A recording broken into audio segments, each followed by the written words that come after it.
신라 천년의 고도 경주.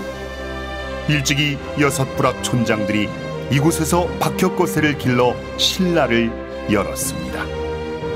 신라는 결코 반도의 저 남쪽에서 시작된 작은 나라가 아닙니다. 삼국사기는 신라의 선조인 육촌장이 진한 사람이라 밝힙니다. 9,000년 전 대륙이 세워진 인류의 첫나라 환국, 다시 그로부터 3,000여 년 뒤 동북아에 세워진 한민족의 첫나라 배달. 바로 이 환국과 배달의 국통을 계승한 단군조선의 중심 세력이 곧 진한입니다. 그 진한 사람들이 남으로 내려와 신라를 건국한 것입니다. 이들은 일찍이 단군조선의 47분 단군께서 하늘의 가르침, 곧 신교로서 나라를 이끌던 소중한 전통을 그대로 가져왔습니다. 신라가 6부락으로 열린 것도 신교의 제1경전 천부경이 밝힌 6이란 숫자의 비밀, 대삼 합육의 이치를 담고 있습니다. 신라는 또한 신교의 우주원리인 삼신오제 사상에 따라 5도읍 5경을 두어 나라를 다스렸습니다. 나라가 열리고 닫힐 때까지 신라를 이끈 근원적인 힘은 바로 신교에서 뿜어져 나왔습니다. 신라의 대학자 최치원은 신교를 가리켜 지극히 신령스러운 도라며 풍류라 했습니다. 삼국통일을 이끈 신라의 혼 화랑도, 이 또한 환국, 배달, 조선 신교시대의 역사에 적단 낭가를 계승한 것입니다. 낭가 정신은 저 배달의 3,000명 문명계 척단, 단군조선의 국자랑, 북부여의 천왕랑을 거쳐 신라의 화랑으로 꽃피었습니다.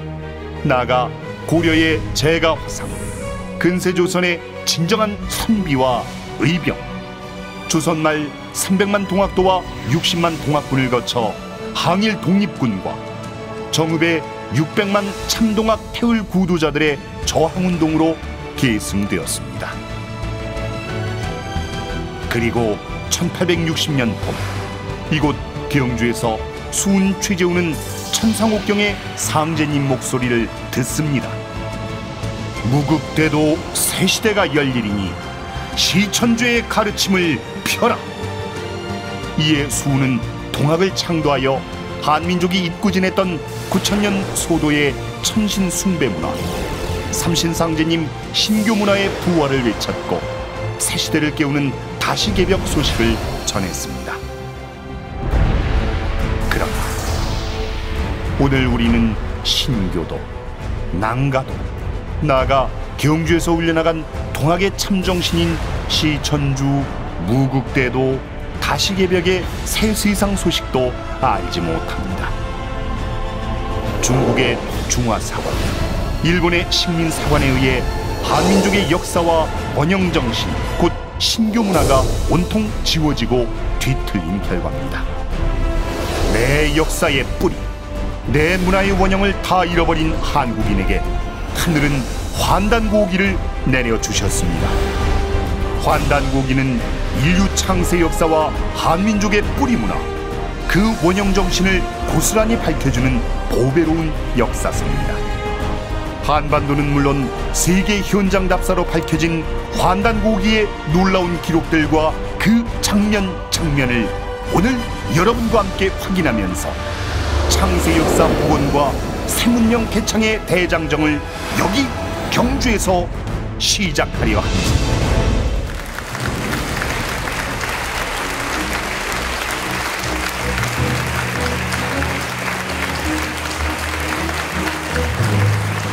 감사합니다. 신라 천년 왕국의 수도 이 경주의 그 역사의 근원과 숨겨진 진실을 밝히는 일에 대해서 다 같이 한마음이 돼서 이 땅에 조상들이 만들어 놓으신 그 위대한 역사 문화의 근본 정신이 무엇인가, 오늘 이것을 확연하게 참되게 오늘 다시 한번 깨칠 수 있다면은 우리 모두가 앞으로 통일문화 역사관을 정리하는데 역사적 의미가 있다고 생각합니다. 감사합니다.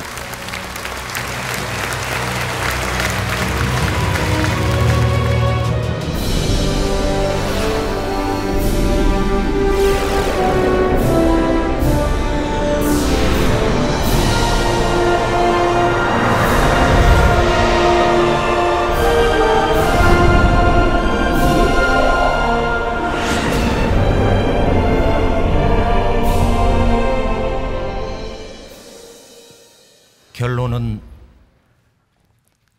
역사 전쟁입니다. 동북아의 역사 대전쟁입니다.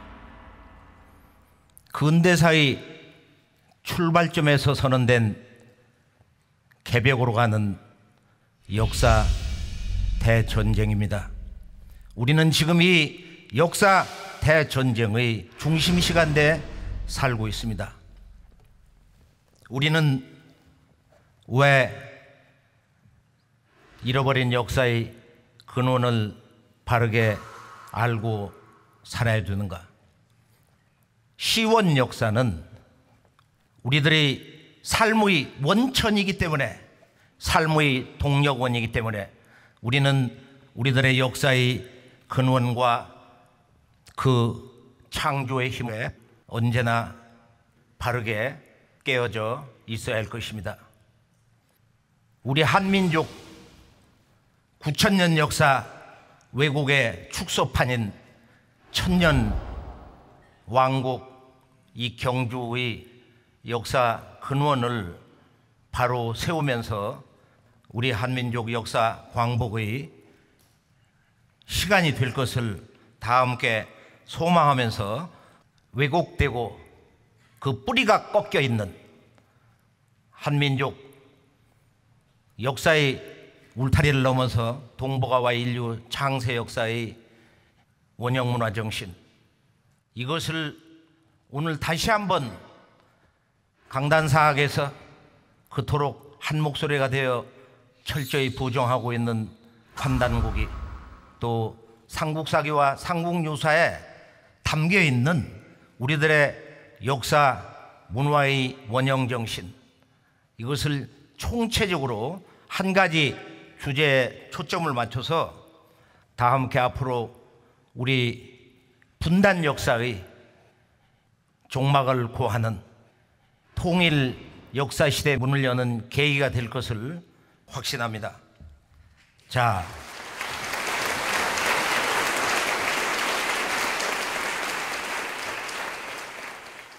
우리가 이 시원 역사 문화 정신을 제대로 들여다볼 수 있으면은 새로운 희망의 출발점, 그 새 희망의 역사의 문을 진정으로 최초로 활짝 열 수 있게 되는 것이다. 아마 대한민국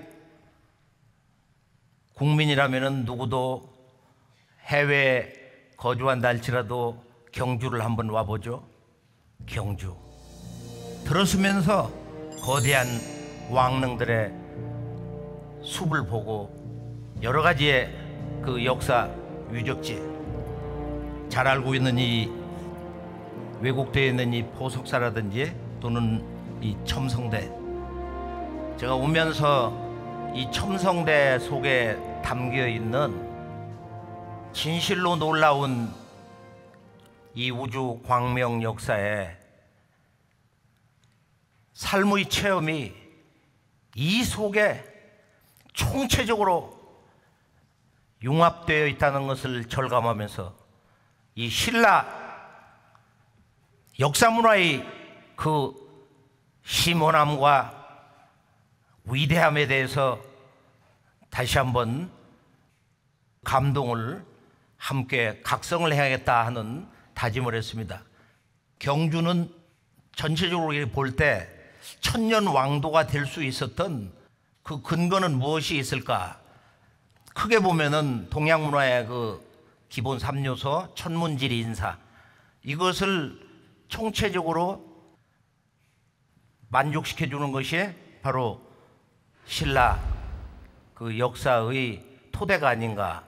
간단히 살펴보면 우리가 지리를 중심으로 볼 때 지금 저 백두산에서 한반도 척추라고 하는 태백산으로 쭉 밀고 남쪽으로 내려오는데, 경주는 중앙에 이 첨성대 주변의 반월성, 남산, 선도산, 동쪽, 서쪽, 북녘의 산, 이 오악이 아주 제자리를 잘 잡고 있다.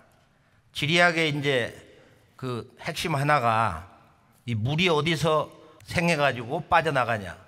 결론을 우리가 그 물이 역을 해야 지리가 이루어진다 그러는데, 형산강이 경주 중심부를 이렇게 흘러서 저 포항으로 이렇게 우선을 해서 빠져나가요.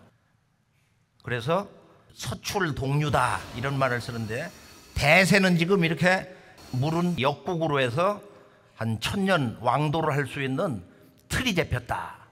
이제 그런 구성틀을 보고 지리의 신비로움, 이것을 알고 육촌장들이 여기 와서 자리를 잡았다. 그 다음에 이제 천문을 보면은 이 우주의 그 3원 28수 별자리를 그대로 경주 수도를 중심으로 해서 왕도가 구성되어 있는데, 바로 이 우주의 전체 근본 별자리를 경주 이 왕도에 그대로 심어놨다. 그 중심에 첨성대가 있고 왕묘들이 또 주요 문화유적지가 이렇게 자리 잡고 있다. 세 번째, 인사로는 삼국을 통일할 수 있는 그 문화 역사의 힘, 토대가 화랑인데, 이제 이 화랑 문화의 실상을 제대로 알면은 이 신라 그 역사의 진정한 힘이 무엇인가를 우리가 제대로 알 수 있다고 봅니다. 화랑. 우리는 흔히 이제 화랑 하면은 아예 그것은 나라를 위해서 내 생명을 초계처럼 버리고 싸웠던 그 젊은 군인들의 조직이 아니냐. 대부분 한국인들이 피상적으로 그렇게 알고 있어요. 화랑은 본래 군인이 아니다. 이 인류의 창세 문화 정신을 계승한 바로 그 주인공들인데, 그들이 국가를 위해서 자원을 해서 목숨을 걸고 나가서 싸우겠다. 그게 이제 이 화랑 문화인데, 무엇보다도 이제 이 신라 문화에서 우리가 그 역사의 근원을 찾는 데 있어서 중요한 것은 뭐냐. 내가 일관되게 늘 강조하는 것은 무엇보다도 신라는 진한이다. 신라는 진한이다. 이것은 뭐 우리가 제대로 알고 또 각성해 있으면은 이건 우리 역사의 근원을 체계적으로 모든 것을 바로 세울 수 있는 역사문화 주제다. 근본 주제다. 다 함께 한번 한마음에 대해서 소리질러 볼까요? 신라는 진한이다. 신라는 진한이다. 오늘 이 말씀에서 이 진한의 실체를 알면 우리가 천년 역사, 신라 문화와 역사의 근원을 총체적으로 신라 역사의 자랑스러움을 정말로 온몸으로 느낄 수 있는 그런 깨달음을 얻을 수가 있다. 9000년 역사의 큰 주제가 단 한 글자로 밝을 환, 우주광명 환이다.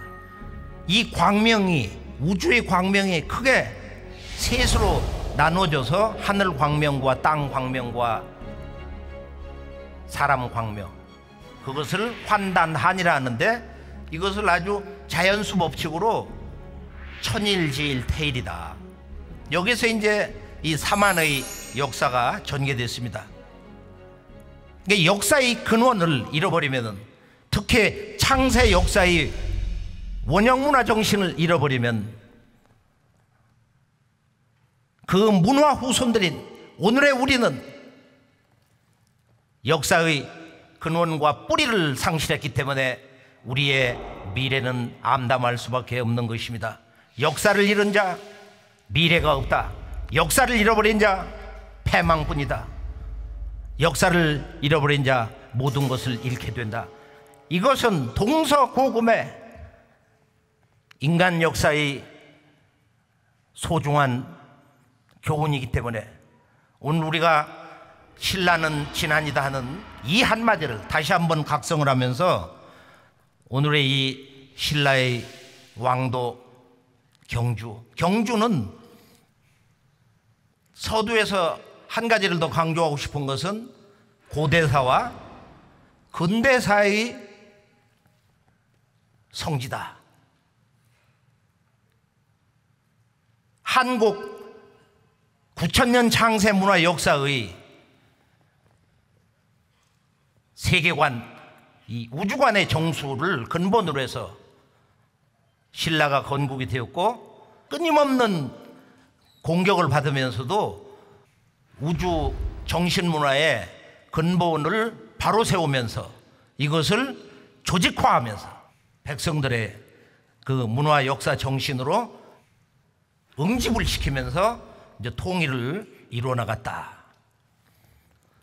긍정적인 신라 천년 역사의 대세를 우리가 한번 정리를 하면서 신라는 지난이라고 하는 이 문화 정신을 상징하는 신라의 자랑스러운 근관을 보면은 그 원형 문화의 상징 문양이 아주 중심에 딱 나타나 있어요. 어떻게 보면 매산 같기도 한데 저것이 뭐냐? 저 속에 잠시 후에 우리가 함께 살펴보려고 하는 아주 재미있는 조금 충격적인 그런 인류 창세 문화 정신의 핵심이 다 들어있습니다. 그리고 경주는 이 미륵불, 미래 부처님인 이 미륵불을 신앙의 중심지었다. 최초의 그 사찰도 보면은 석가불 중심이 아니고 미륵불을 세워서 모신 초기 불교 사찰 창건의 역사가 있습니다. 자, 오늘 우리가 격동의 새로운 세기를 맞이하면서 우리 한국인의 현주소, 문화인식의 현주소를 보면 우리는 고대사와 근대사 두 눈을 모두 상실했다. 9,000년 환국배달 조선의 역사를 철저히 부정하고 있기 때문에 우리 문화가 완전히 꺾여 있기 때문에 그 악업으로 이 근대사의 성지 경주의 이 땅에서 선언된 위대한 인류 현대사, 근현대사의 실제 그 문화 주제, 개벽에 대해서도 우리가 전혀 그 뜻을 제대로 모르고 있다. 그래서 오늘 말씀의 주제를 크게 세 가지로 잡아봤습니다. 하나는 이 신라 천년 역사의 비밀, 두 번째는 신라 역사 문화의 원형 정신, 세 번째는 통일 문화를 여는 근대사의 새 울림이다. 이렇게 정리를 해봤어요.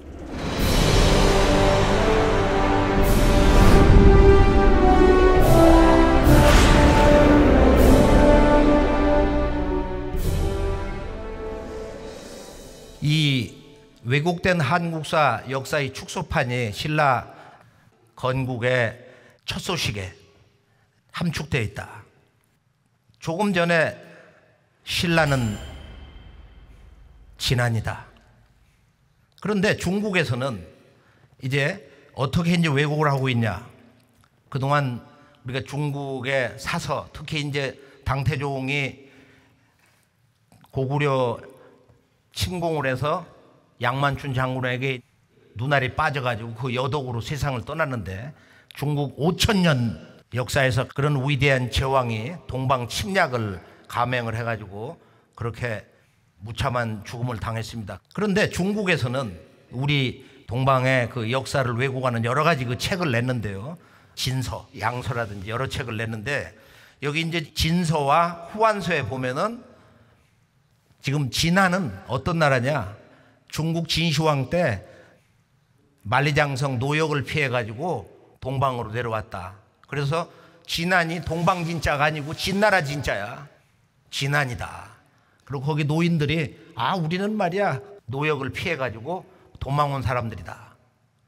그런 이야기를 슬쩍 이렇게 끼워 넣어가지고 지금 동북공정보다도 어떻게 보면은 그 근원에서 볼 때는 더 아주 이렇게 잘못되고 악질적이다 이거예요. 그러니까 한반도 저 남쪽에 있는 바로 신라의 그 원형, 거기도 전부 중국 사람들, 우리 조상들이 가서 지배를 했다. 그러니까 한반도는 아무것도 없는 거야. 신라를 중심으로 해서 볼 때 거기도 다 중국이라는 거야. 그런데 삼국사기에 보면은 이에 대한 그 원본 말씀이 나와 있습니다. 이 말씀은 워낙 이렇게 중요한데 여기 보면은 이 선시에 조선 유민이, 이보다 먼저 조선의 유민들이, 여기서는 단군 조선이죠. 단군 조선이 망해서 그때 이제 내려온 그 백성들이 여러 가지 그 산과 계곡에 이렇게 살았다. 흩어져 가지고 살았는데 이들이 바로 지금의 이 신라, 본래 이름 진안의 그 여섯촌을 이루었다. 이것이 바로 진안의 육부다. 진안 육부다. 신라의 본래 이름은 진안이다 이거야. 근데 여기 와서 살았던 그 이 육부, 육촌장들의 그 지배 세력은 본래 조선 유민이다. 단군 조선 역사가 망하면서 북방에서 내려왔다 이거예요. 그런데 이 구절은 왜 중요하냐면은 지금 선시에 바로 여기에서 이보다 먼저 신라의 진안이 이 땅이 생기기 이전에 어느 정도냐, 우리 환단고기를 기준으로 하면은 서력전 238년에 단군조선 마지막 47세 고열과 단군이 단군 자리를 내놓고 은둔하셨기 때문에, 즉 북쪽의 단군조선의 만주 영역의 진안이 그때 망해버리고 이제 6년 공화정으로 들어가는데, 다시 말해서 그때로부터 약 180년 전부터 단군조선의 유민들이 바로 이 신라 땅 경주까지 들어왔다. 그리고 또 하나는 바로 이 신라 땅 경주 이 지역까지 본래 단군조선의 영역이다 이거예요. 이게 삼국사기에 이렇게 명백히 기록이 되어 있는 것입니다. 결국 이게 해석의 문제인데, 식민사학의 안목으로 해석할 것이냐, 우리들 스스로의 본래 대안의 주체 사관으로 제대로 번역을 할 것이냐. 자, 그러면은 이제 우리가 이 문제는 여기서 바로 단제신채호가 그토록 절규를 했더니 남사만, 이 남사만은 어디서 왔냐? 신라의 진안, 가야의 변한, 그리고 백제의 전신 만. 한강이 남쪽 사만은 저 북쪽에서 내려왔다 이거예요. 북쪽 사만에서 내려왔다. 그래서 이곳 신라의 본래 천 이름인 진하는 북쪽 단군조의 사만에서 그 진안 사람들이 내려온 것이다. 그리고 환단국에서도 이 신라의 전신을 진안이다, 이렇게 진안으로 정의를 하고 있어요. 그런데 이 동방진짜의 실체가 아주 정확하게 그 중국 사서에 나오는 것은 삼국지 그 우이지 동의전에 나오는데, 그러니까 우리가 이제 단군조선이 망할 때 지금 역사 교과서에서는 준왕이 단군조의 마지막 왕으로 돼 있어요. 그런데 그 단군조의 수도는 지금 대동강 평양이다. 한반도 평양이 단군조의 수도였다는 거야. 그래서 연나라 사람 우이만이 쳐들어온 것도 대동강 평양으로 쳐들어왔고 왕검성으로 쳐들어왔고, 그리고 3대 후에 그 손자 우거를 멸하기 위해서 한나라 무제도 육군과 해군 그 군대를 바다를 건너고 저 육지 북쪽으로 해서 바로 평양 왕검성으로 들어왔다. 그래서 거기다가 이제 한사군, 한나라 식민지 낙랑군을 비롯해서 4개 군을 위아래 쪽으로 이렇게 세워놨다는 거야. 그러니까 여기에서 이제 그 역사 진실을 알 수 있는 중국 사서 내용은 뭐냐면은 바로 우고 왕 때 신하 역계경이 우고에게 정책을 건의해도 안 받아주니까 망명을 했다 이거, 도망갔다 이거. 뭐라고 했느냐, 동쪽 진국으로 갔다. 동지 진국이라고 써놨거든. 동방에 진국이 있었단 말이야. 이 진국이라고 하는 것은 원래 동방의 천자의 나라고, 그리고 이것은 북쪽에 있었던 단군 조선이 만주의 진안이 먼저 44년 전에 망했고, 그러고서 이제 194년에 왼쪽 날개인 번조선의 마지막 75세 기준이 위만에게 패망당해가지고 지금 우리 황해바다 군산으로 들어왔다. 서력전 194년이니까 지금 이런 역사 인식이 전혀 없기 때문에 어떻게 이제 이 진국 문제를 조작을 했냐. 자, 동쪽의 진국이 아니고 그 진국은 남쪽에 있었다. 1948년 조선사 대관에다 그렇게 써놨어. 우고 정권이 말이야. 우고 정권이 한나라 유민들을 막 한없이 받아들이고 이 남방의 진국이 한하고 교통하는 것을 방해했다. 그러니까 남방의 진국이라는 거야. 이걸 본받아 가지고서 지금 강단사학에서 교과서에 이 신라, 가야, 백제가 생기기 전에 거기서 여러 나라들이 작은 그 성국 국가들이 있는데 그때 중심적인 히마라가 생겼다. 그게 진이다. 진, 남쪽에 진이 있었다. 진이라는 세력이 있었는데 그것이 나중에 이제 남사만으로 이렇게 분화되는 중심 세력으로 애매하게 꿈꾸는 얘기를 하고 있어요. 그래서 우리가 여기에 대해서 이제 윤내연 교수가 제가 한 15년, 20년 전에 한번 그 논문을 재밌게 읽은 적이 있는데 이 진국이 뭐냐. 이게 지금 회남자 시칙훈에 나와 있거든. 갈석산에서 조선을 지나 대인의 나라를 통과하면 동쪽에 해 뜨는 나라 이른단 말이야. 당군조선의 나라에 온다. 여기서는 이제 쉽게 말해 위만조선을 넘어서 대인의 나라를 통과하면 동쪽에 해 뜨는 곳에 이른다. 바로 이것이 이게 진국이라는 거야. 진국은 동쪽에 있었다. 중국 사세 동쪽에 있다고 그러잖아.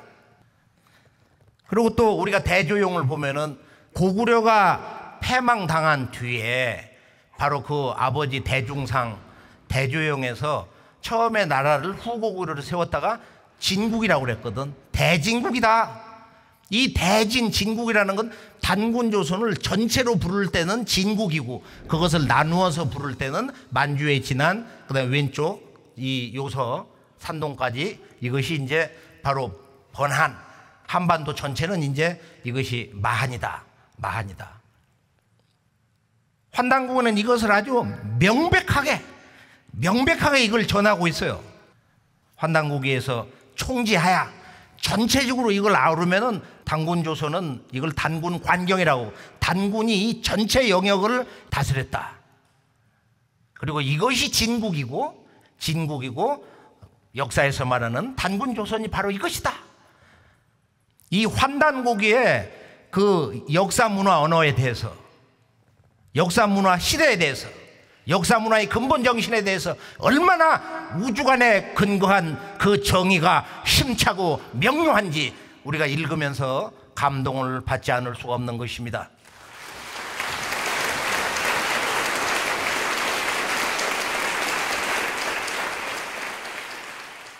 우리가 이제 이 신라의 근원과 뿌리에 대한 역사 왜곡에서 볼 때 심각한 문제가 있는데 신라의 본래 그 건국조인 이 박혁거세 그 어머니가 조선 사람이 아니고 중국 사람이라는 거야.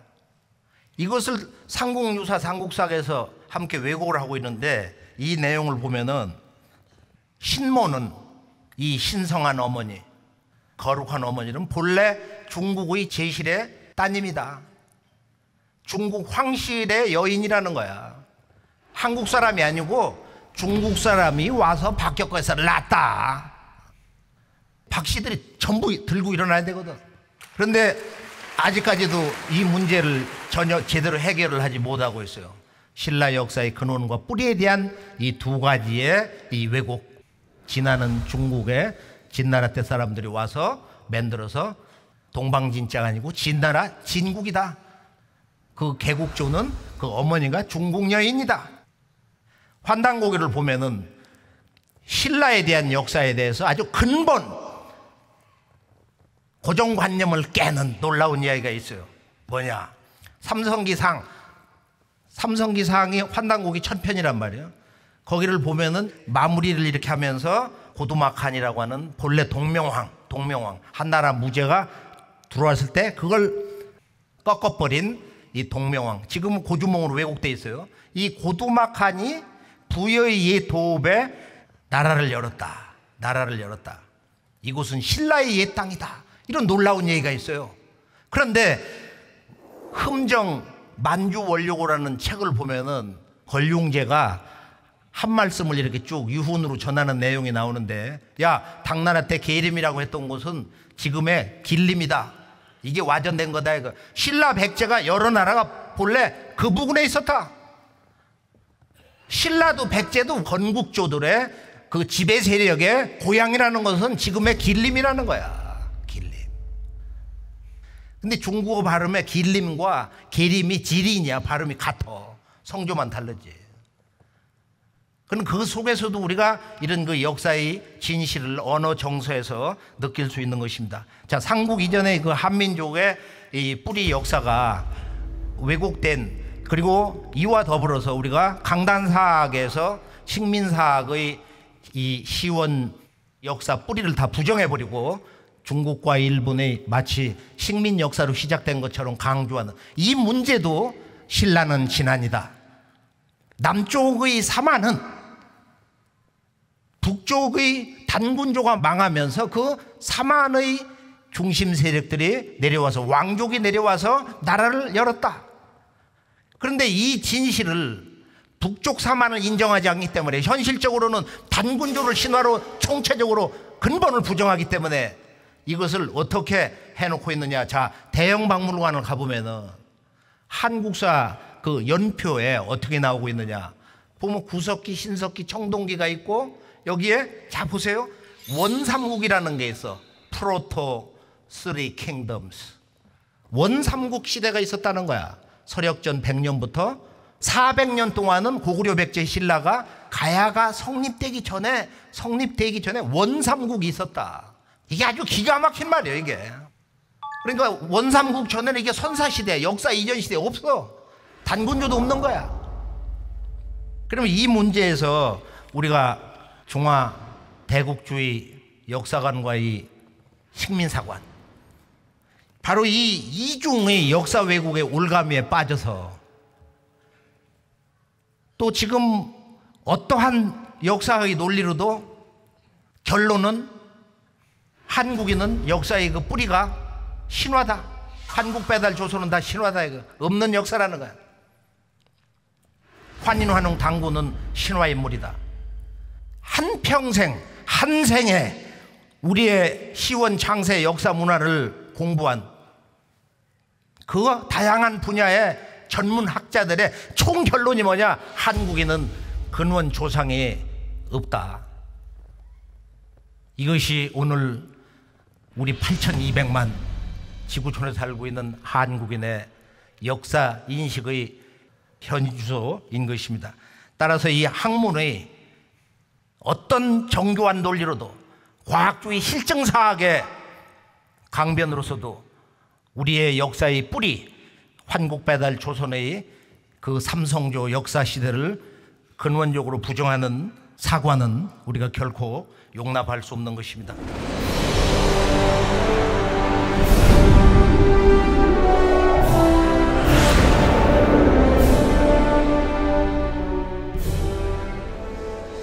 한민족 뿌리 역사를 밝힌 이 삼국사교와 삼국유사, 사실은 더 긍정적인 면이 더 많은데 우리가 역사를 잃어버릴 수 있는 그런 알리바이를 식민사학이나 또는 지금의 이 동북공정을 끌고 가고 있는 중국 사학자들에게 이 한강 이남까지도 잘못하면 뺏길 수 있는, 우리 역사를 송두리째 실제로 강도질 당할 수 있는 그런 그 위험, 사대주의 사서의 특성도 여기 있는데요. 이 고구려 백제 신라는 어떻게 된 거냐?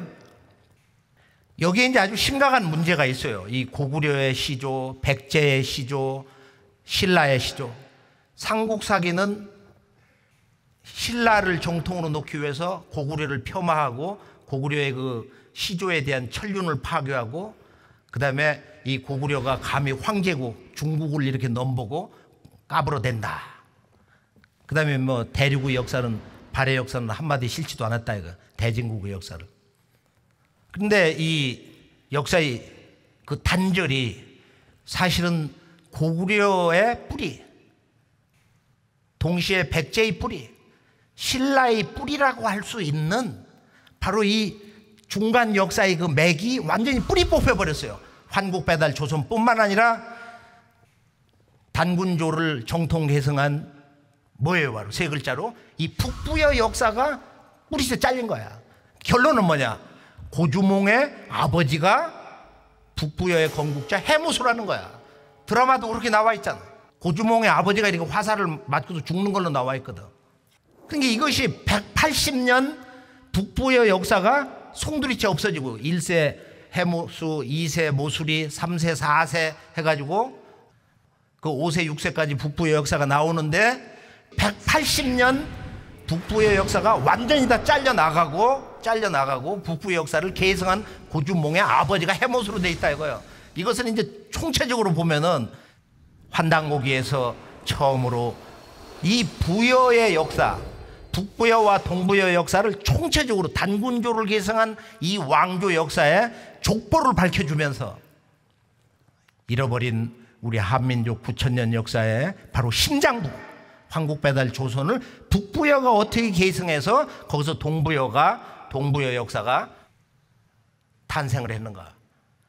그래서 저기를 보면은 이 고주몽이 그 아버지가 이제 그 옥조후 불리지라고 그랬는데 불리지인데 어머니가 연애를 해가지고 혼전 임신을 해서 황실의 체면을 손상시켰다고 부모로부터 쫓겨났거든. 그래서 동부여에 가서 커요. 고주몽이 금화왕 곁에서 이제 크는데, 그런데 여기서 지금 이 김부식이 사대주의 역사관으로 이제 고주몽의 두 아들 비리와 온조도 고주몽의 자식이 아니다, 친손이 아니다. 그건 본래 그 우태라고 하는 아주 뭐 매가리가 없는 남자였는가 봐. 뭐 드라마를 보면은 전쟁 나가서 아내가 소선우인데 아들을 둘 낳고 그러고서 그냥 한순간에 죽어버려요. 그래서 그 상인 부인 연타발의 과부가 된 딸을 그 자금을 가지고 국가를 건설하기 위해서 전략적으로 결혼을 했다. 근데 소선우는 연타발의 딸이 아니고 환단고기는 바로 누구의 딸이냐? 이 소선우가 바로 고주몽이 북부여의 마지막 왕 6대 고무서 단군의 따님인데 아들이 없어서 소선우하고 결혼해서 나라의 이름을 갖다가 북부여에서 고구려로 간판을 바꿨다. 바꾼 이유가 뭐냐 이거야. 이게 이제 환단고기 삼성기 그 마지막 끝편에 이렇게 나오는데, 우리가 이제 해모수 역사를 제대로 알면은 이 신라 역사의 근원을 다 찾는 거예요. 일본 역사의 근원을 다 찾는 거예요. 여기에 바로 9,000년 역사의 잃어버린 국통이 파괴된 역사의 그 근본 생명이 되는 이 사통을 바로 세울 수 있는 결정적 역사 광복의 근거가 우리들에게 이 한마디 속에 확고히 주어집니다. 고주몽이 북부여의 시조 해모수를 너무도 공경해서 사해모수의 태조다 이랬거든. 삼성리상 그 마무리에서 해모수를 태조로 삼아서 제사를 올렸다. 그런데 더 결정적인 것은 뭐가 있냐? 바로 해모수가 태어난 고향 땅 이름이 고구려라는 거야. 본래 북부의 그 시조 해모수의 모향 바로 그 고향이 고구려이기 때문에 나라 이름을 시조 할아버지를 공경해서 고구려라고 했다. 그럼 여기서 이제 이 고구려 고주몽의 그 조상이 누구냐? 북부여지요. 그 다음에 신라의 박격것의 어머니 파소, 선도산 지금 가면은 그 선도산 성모 박격것의 어머니 모신 사당이 있잖아요. 그런데 이분은 이제 본래 한무제가 우거 왕국을 무너뜨리고서 이제 동부가 대천자가 되려고 그랬는데 이때 갑자기 구국의 영웅이 튀어나왔는데 그분이 고두막한이다. 일설에는 이제 실제 단군조선 마지막 47세 단군의 후손이다. 이 양반이 한무제를 꺾고 꺾고 계속 그 전쟁을 10년, 20년 수행을 하면서 자기 스스로가 그 당시 북부여의 4대 임금을 압박을 하면서 그 양반은 이제 죽고 동생 헤브루가 등극을 하자마자 쫓겨나 버렸어. 그래서 거기서 동부여가 탄생을 하는 거야. 동쪽 가서번에 수도를 정하고 동쪽 부여다. 그러고서 이제 북부여에 바로 5세 당군 자리에 이 고두막한 원래 동명왕이고 바로 이 역사가 완전히 사라지면서 중국에서 이 역사를 완전히 제거를 하면서 후세 우리 역사가들이 그것을 차마 기록을 못했어요. 그리고 이 박혁거세의 어머니 아버지 비밀이 바로 북부여의 후기 시대인 5세 동명왕 고두막한 단군의 따님이 파손돼 경주에 저 나정까지 오게 된 것은 비밀이 있다고 봐요. 그것은 고두막한 동명왕이 한나라 무죄를 물리치면서 나라를 구했잖아. 그러면서 동시에 북부여의 왕조를 장악한 거야. 그 왕조를 뺏어버렸단 말이에요. 그러니까 그 왕조에 있었던 어떤 제왕의 아들하고 왕자님하고 연애를 해가지고 임신을 하니까 그 왕실에서 왕통이 뺏겼는데 네가 이럴 수 있냐 해서 그렇게 해서 아마 이 남쪽으로 거기서 살 수가 없는 환경에서 내려오지 않았나. 그래서 그 아버지 이름이 혹시 사로가 아니냐 이런 추정도 있어요. 고주몽의 그 시조 할아버지 고향을 따가지고 고구려라 했듯이 아마 그 박혁거세의 어머니의 사랑하는 남편 왕자님의 그 이름이 사로라고 해서 진안에서 이제 수도를 서라벌로 하고 나라 이름을 사로로 바꾸지 않았냐 뭐 이런 추정도 해보는 것입니다. 그리고 원래 이제 이 백제 시조인 그래서 사실은 뭐 실제 최초의 여왕이라고 볼 수 있죠. 고주몽의 두 번째 아내 소선호 6세 북부여 마지막 당군의 따님인데 거기서 비류와 온조를 낳거든. 그러고서 이제 본래 동부여에 있었던 예시 부인하고 낳더니 이제 그 유리태자가 찾아오니까 서선호가 자기 아들들에게 불리하다 해가지고 저쪽 요서 지역 글로 내려와가지고서 이제 어하라라고 해가지고 자기가 여왕이 되고 거기다가 왕국을 하나 세웠다가 저 인천 미추홀로 왔다가 지금 이제 하남 위례성 쪽으로 해서 거기서 이제 백제 발판을 붙이고 왕국을 열었다. 결론은 뭐냐? 결론은 신라의 그 혈통의 근원 그것도 북부여와 직접 연관이 돼 있고 또 고구려의 그 뿌리도 보면은 이 북부여 마지막 단군을 이렇게 계승한 정통 왕조다. 백제는 고주몽의 아들이니까 말할 것도 없죠. 그래서 이 삼국이 크게 보면은 가야까지도 단군조의 정통을 이렇게 계승한 한 형제고 직계로 보면은 바로 북부여를 뿌리를 한 한 형제다. 신라와 고구려 백제가 이렇게 한 형제국이라는 것을 알 수가 있습니다. 우리가 이제 이 삼국유사에 보면은 이 원나라가 지구 대세를 정복을 하고 있을 때 거기서 충격을 받은 이 일현 스님이 도대체 우리 동방 사람은 어디서 왔냐? 2000년 전에 써진 그 우리나라 왕침이 쓴 위서를 인용해가지고 지금부터 2000년 전에 단군 왕검이 아사달의 도읍을 정하고 조선을 세우는데 윤인공과 같은 때다. 4000년 전에 윤인공과 같은 때다 이거예요. 그러면 이 단군 조선은 어디서 왔냐? 그래서 그것을 우리들의 기록이 없냐 이거예요. 그러니까 이분이 뭘 봤어요? 옛 기록을 봤다 이거예요. 우리 조상들이 우리들의 역사 문화의 옛 기록을 종합해서 써놓은 고기를 본 거야. 해동 고기를 봤든지 단군 고기를 봤든지 환단고기의 여러 그 원형 고기를 봤든지 말이야. 첫마디가 뭐냐? 고기에 말하기를 석유환국, 옛적에 환국이 있었다. 밝은 나라, 우주광명의 나라가 있었다 이거야. 그 가운데 서자부의 그 왕자님 환웅이 동방 태백산에 와서 백두산에 와서 배달 신시의 나라를 열었다는 거야. 그래서 환국과 배달과 조선의 역사를 국통의 큰 틀을 삼국유사에서 바로잡아주고 있는데 물론 그 마무리에서 이룬과 이루라든지 또는 환웅이 낳은 것이 단군이다 해서 그냥 아버지와 아들의 역사로 이렇게 그걸 묶어놔 버렸어요. 부자지간의 역사로 만들어 놔 버렸다.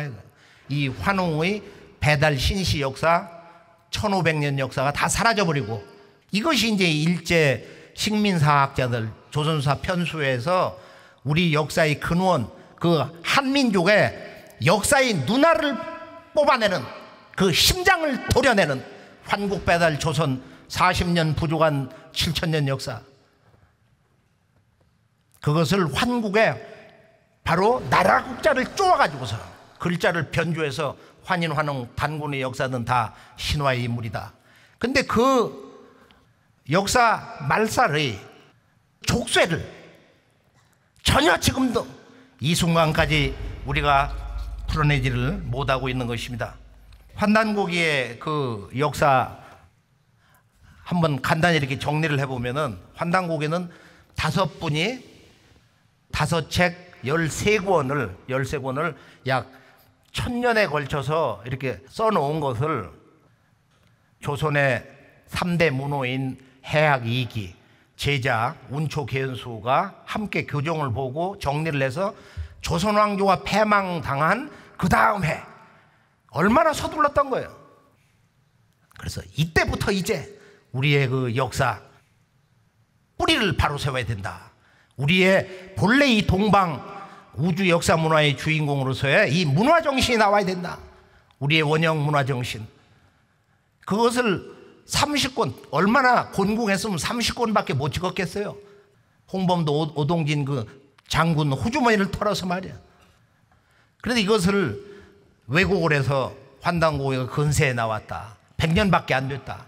그것도 79년도 80년대 초에 대중화됐기 때문에 그건 역사서 자격이 없다는 거야. 그건 1000년 동안 써놓은 책을 이렇게 묶어서 합본을 한 해지. 1911년에 말이야. 바로 여기 우위소론자들의 그런 바이러스의 일체, 제치기도 하지 마시고 말 감염되지 않기를 소망합니다. 그리고 이 환단고기는 이제 이 소전거사라는 분이 고려 말에 비책들, 우리들의 고기들을 아마 평생 수고를 했는지, 그 조상되는 분들이 수고를 해서 자손에게 사명을 내렸는지 태소암이라고 하는 암자를 이렇게 지어놓고 9000년 문화 역사 정신에 깨어있는, 지금으로 말하면 수상까지 지낸 이 행촌 이암, 그리고 이제 같은 조정에 근무했던 바로 북부여사를 전체적으로 복원시켜 놓은 이 범세동, 이명 이런 분들이 결의동맹을 했어요. 소전거사를 모시고. 그렇게 해서 이제 이 고성이시 문중에서 9000년 역사 문화 또 역사 철학을 정리를 합니다. 이존비, 그 다음에 이암, 이맥, 이기, 이유립, 이 고성이시 문중을 통해서 환국배달 조선 북부여 사국시대, 그 다음에 이제 남북국시대 고려조선, 오늘의 그 역사 대세를 알 수 있는 9000년 역사의 국통맥을 바로 세워준다. 진정으로 자랑스러운 한민족과 인류 창세 문화 역사의 대의를 깨칠 수 있는 이런 위대한 소중한 역사 경전 문화 원전을 갖게 된 것입니다.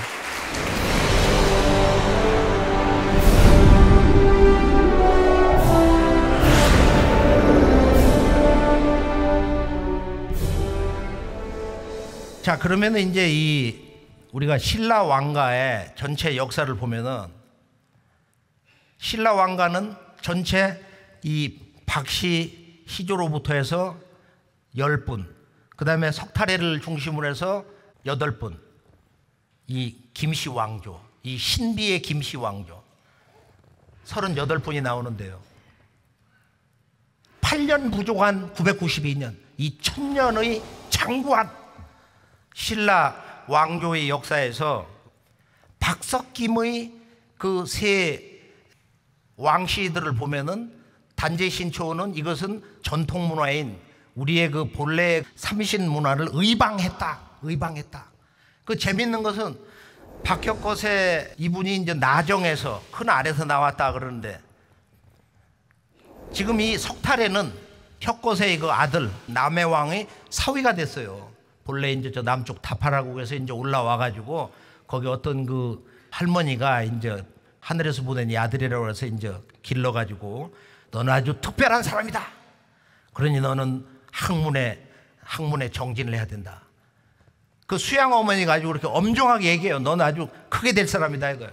그렇게 해서 이제 이 탈야 왕인 혁거세 아들 남해왕의 사위가 되고, 그러고서 그 뒤에 이제 왕이 되거든. 왕이 돼. 박씨하고 석씨가 이렇게 융합이 됐어.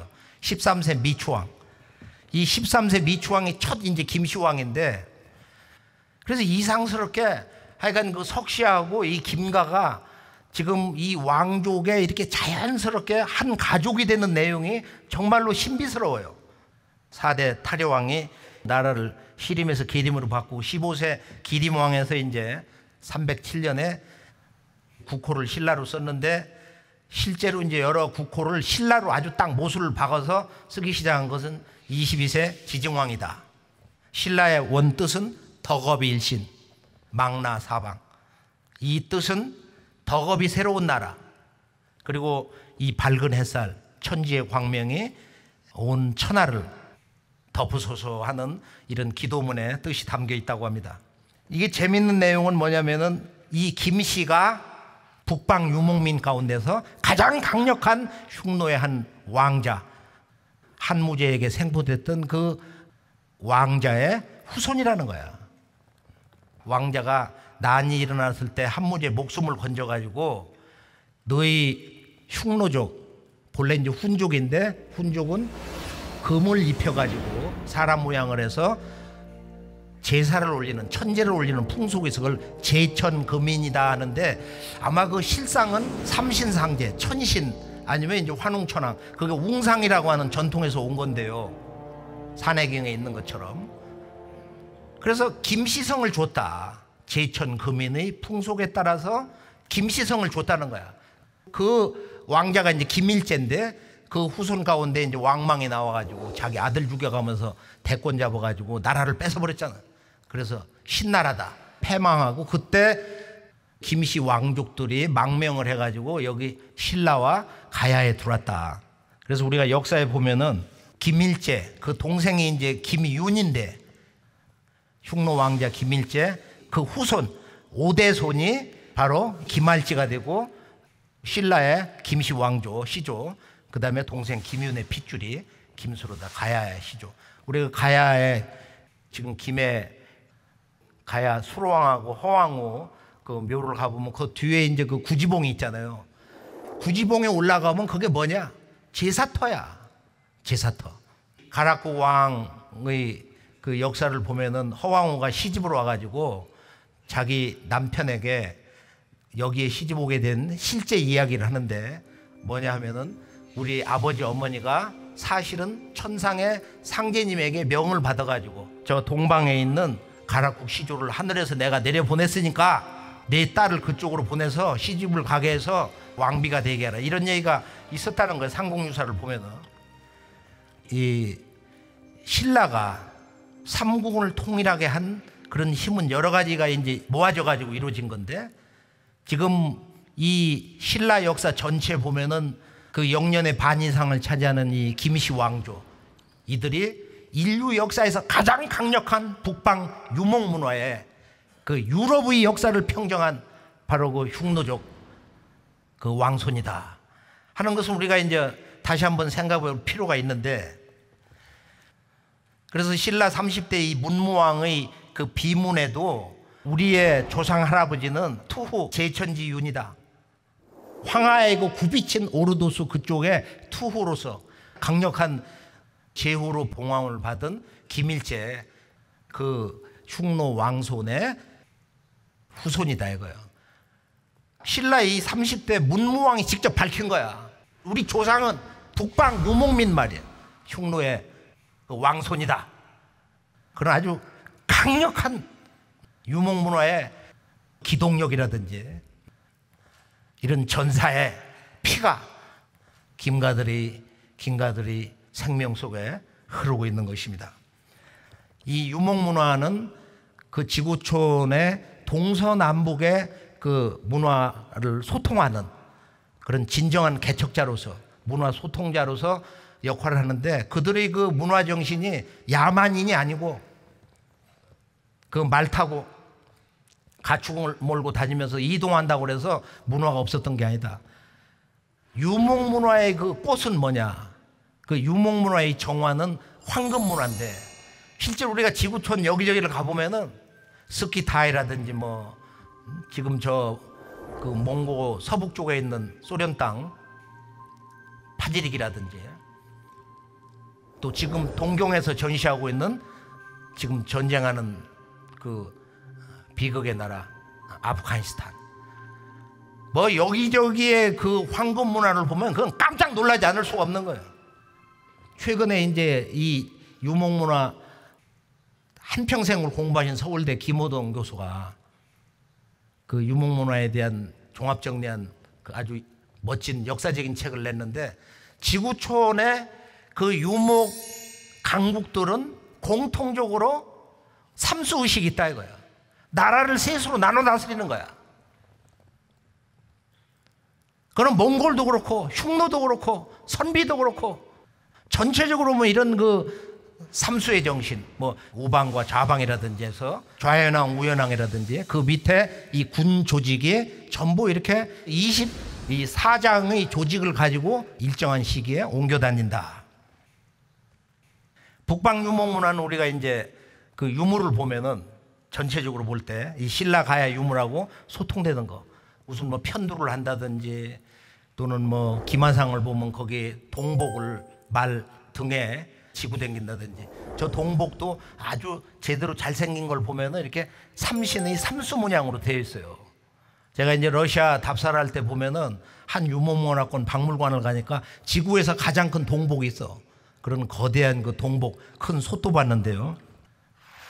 그 외에 이제 이 신라의 황금 문화, 그 여러 무덤에서 나온 신라의 그 황금 금관은 이 인류의 원형 문화, 우주 역사의 원형 정신을 담고 있다. 신라의 이 금관 문화에 나오는 우주 창세 역사 문화의 어떤 최상의 상징, 우주의 진정한 수수께끼, 그걸 저는 이제 고곡이라고 보는데 고곡은 참 아름답거든요. 어떻게 보면 귀엽기도 하고 신비스럽고 뭔가 신성한 기운이 있는데 이걸 해석하는 사람들이 이건 태아의 모습이다. 뭐 물고기를 얘기하기도 하고 지금 서울에 있는 독립문에 보면 그 위에도 태극 형상으로 해서 이제 그런 문양이 있는데 이 고곡이 뭐냐? 이건 일본 사람들이 만든 수로야. 고곡이라는 말은 구부러진 옥이다. 사실은 그 뜻이 유치하다 이거야. 일본 사람들이 마가타마, 다마라고 그러잖아. 우리 옛 구순치기 할 때 마가타마, 구부러진 옥이다. 그러니까 아무런 의미가 없어. 유치한 말이야. 어떻게 보면 이것도 식민사학의 그런 과정에서 나온 하나의 연장선의 수로를 봐야 되는데 중국에서는 홍산 문화에서 이제 5,500년 전에서 한 9,000년 전에 그런 광의 홍산 문화가 드러나면서 진정한 동북아의 인류 창세 역사 문화의 유적지가 나오면서 거기에서 나온 문화의 상징이 이제 용봉인데 초기에 이제 옥으로 만든 용을 고곡이라고 하지 않고 이 사람들은 옥룡이다. 그러니까 고곡이라고 하지 말고 옥룡으로 부르자. 우리나라 그 강호방 교수 같은 분은 절대 고곡이라는 말을 쓰지 말자 이거야. 그 왜곡된 말이다.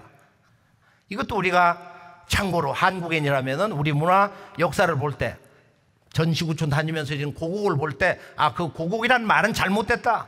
아무런 의미가 없는 수준의 문화 언어밖에는 될 수 없습니다. 이것은 사실은 이 북방 유목문화 유물에서 보면은 아주 재미난 그 문화 정신이 있죠. 예를 들어서 신라의 김씨 왕에게 보낸 바로 황금복음이 있잖아요. 황금복음. 황금복음을 보면은 뭐가 있어? 거기에 삼태극이 있어.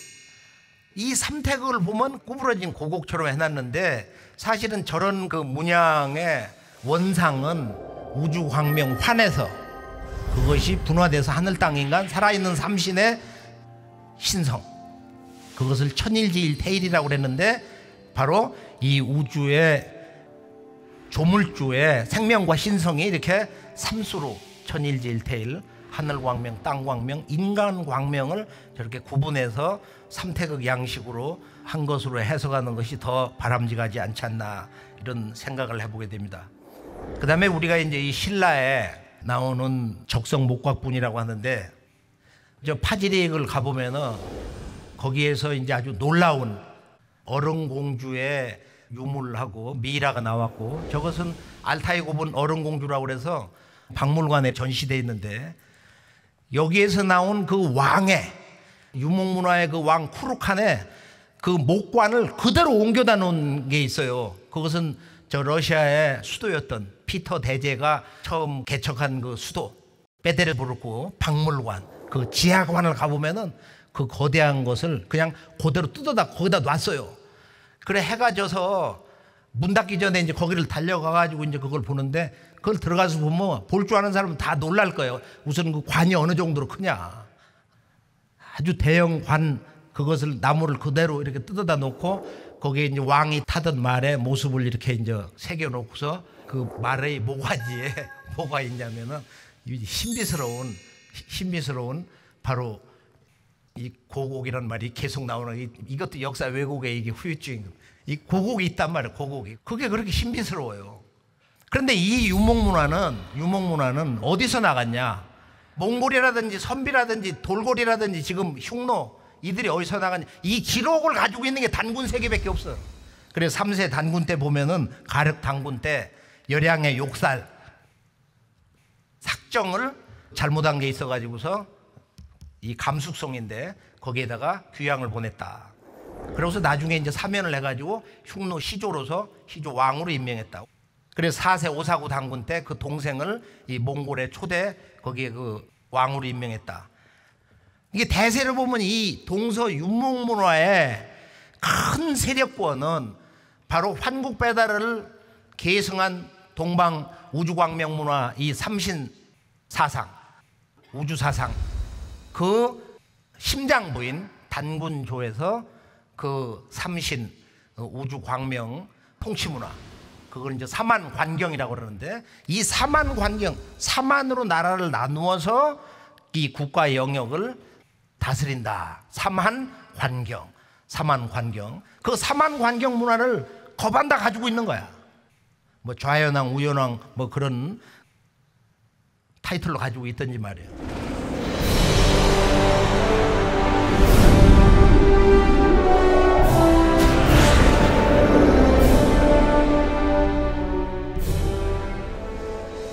자, 우리가 이제 이 신교를 모체로 해서 신라는 이 전통 문화를 모체로 해서 유교도 받아들이고 불교도 받아들이고 이렇게 도교를 전체 이렇게 융합을 해서 신라 천년 역사를 만들어 나갔다. 이제 1세 박혁거세. 그 중심 세력들이 육촌장으로서 왕을 모시고 이제 나라를 이렇게 다스리고, 2대 그 남해왕 석탈해를 사위로 이렇게 삼고, 중국 후칭 왕 대신 거서관이다. 차차홍 이사검 이런 건 전부 이건 우두머리다. 광명을 상징한다. 그 다음에 이제 탈해왕, 또 이 미추왕을 지나서 미추왕 김할지 자손인데 이 김씨왕 대 시조 미추왕. 그다음 내물왕 때 김씨 왕조가 이제 세습돼서 성골. 우리가 이제 이 성골 제도가 이제 왕통은 성골에서만 나오는 거니까 진골은 왕이 될 수가 없다 이거예요. 그래서 이제 김춘추와 김유신이 바로 진골이기 때문에 왕이 될 수 없는데, 신라의 역사를 한번 근본적으로 혁신해서 통일의 꿈을 이루기 위해서 아마 그 두 사람이 자기 누이를 주고 또 딸을 받는 그런 혈맹을 통해서 삼국 통일의 초석을 다졌다고 봅니다.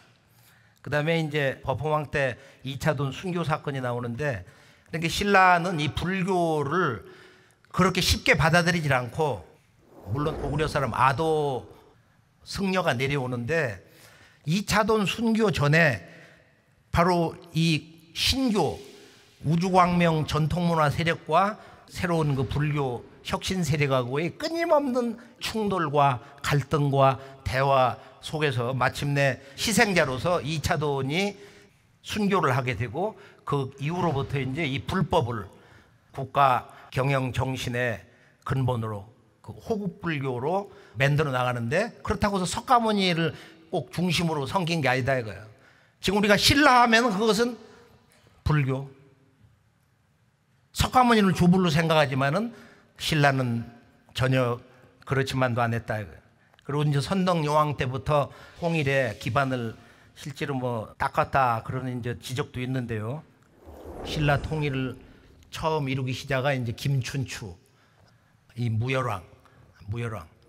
이 김유신도 가야의 왕자였는데 이제 신라의 가족들과 더불어서 조상과 더불어서 이제 귀부를 해가지고 공을 세우면서 또 김유신이 15살 때 화랑으로 그 후에 이제 신인을 통해서 기도를 하면서 하늘에서 인증을 받는 뭐 일설에는 김유신이 천상 33천에 천신이 한 사람으로 지상에 내려왔다. 또 이런 얘기가 역사서에도 나오고 있어요. 그리고 이제 이 문무왕 김춘추의 아들 이 문무왕 통해서 이제 통일이 이루어지고 마지막에 이제 이 경혜왕 경순왕을 통해서 이렇게 이제 신라 왕조가 마무리가 되는데 신라의 불교 문화를 보면은 미추왕 2년 때 263년에 이제 고구려의 아도 화상이 이렇게 들어오고 고구려의 그 자기 어머니 고돈영의 명을 받아가지고 아마 이제 그 어머니는 5살 때 중을 만들어가지고 그렇게 해서 이제 아마 도승이 되기를 원했던 모양이에요. 그러니까 너는 앞으로 3000개월 후에 동북에 불법을 크게 흥왕하게 하는 그런 성분이 나온다. 그러니까 거기에 가서 그 불교의 개조가 되라. 그래서 이 양반이 이제 들어와 가지고 왕가에 공주님 그 병을 고쳐주고서 이제 신임을 받거든요. 지금 이제 이 흥륜사 그 절터라고 그러는데 제가 그 답사를 해보니까 그 흥륜사는 지금의 경주 공업고등학교 그 자리가 본래 신라의 최초의 그 절터다.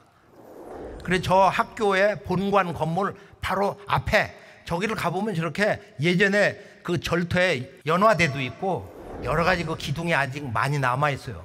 그리고 저 남쪽에 있는 그 문 쪽에 있는 뭐 거대한 그 석조물도 뭐 동네 사람들이 뭐 그걸 실어 갔다 그런 얘기도 있는데 실제 가보면은 저곳이 신라 최초의 그 절터 흥륜사가 아닌가.